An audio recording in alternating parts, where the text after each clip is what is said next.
Hello. So, hello, welcome to London. Bienvenue à Londres, tout le monde. En quelques instants, nous avons un Français pour parler en français, j'espère. But can I begin by saying my name, which is Paddy O'Connor. I'm very pleased to be here. The EBU is hugely proud of its baby, which was born 60 years ago and now entering graceful age of retirement? No. This day is a day of Diamond Jubilee. And it's an opportunity for you, researcher, journalist, to reflect on what the Eurovision Song Contest has brought and continue to bring to Europe,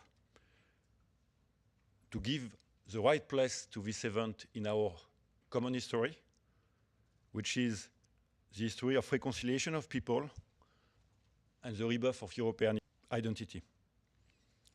Well, the Song Contest was born because the EBU was born, and the objective of the EBU, and I think many of you know it, was to create a European audiovisual space in order for Europeans to be at the forefront of developing and sharing quality content and technological standards in Europe and beyond.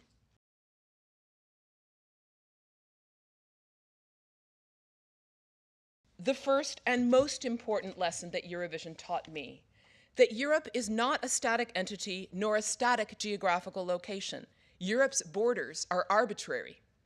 The Eurovision Song Contest, amongst other European cultural traditions, is significant because it materializes these concepts. The artists aren't representing themselves, but their nations. Remember, it's the name of their country, not their own name or the name of their song, that is voted on and appears on the scoreboard. As such, the contest becomes a conduit for thoughts and feelings beyond those people might have for the songs themselves. National, regional, and pan-European affiliations come into play, because no matter the forum, the UK versus France, Sweden versus Norway, or Ukraine versus Russia will stir passions. So, to go back to Waterloo, the history book on the shelf is always repeating itself. On the map of the European broadcasting area, the political ambitions and interests of various international alliances and organizations have been played out to produce different associations of national public broadcasting organizations and different song contests. These song contests have for the states of Europe been not only a stage for their promotion of their popular music industries and the development of their television services, but also an expression of their political belonging, their political alliances, and their desires to be perceived as modern, legitimate, and powerful. Unlike any other contest, the Eurovision Song Contest has outlived all changes in international relations in post-war Europe. It has been held without fail for 60 years. That makes it ideal for viewing changes in the history of Europe since 1956 and even before, and it also makes it the concert of Europe of our times. Thank you.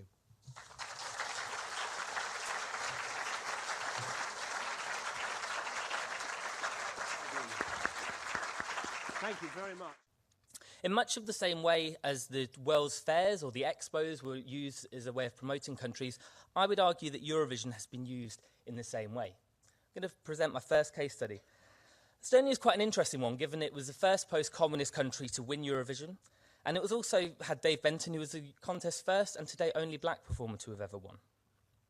It took place, the win happened as Estonia was negotiating EU membership, and it was at that point that European Union membership, and as well as Estonia's image, were incredibly important.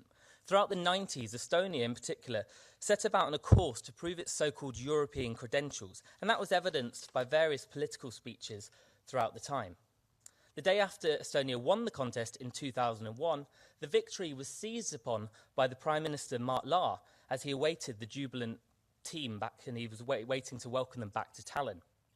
The symbolic link was made right from the start between Estonia's so-called return to Europe and its Eurovision win. This is the quote here.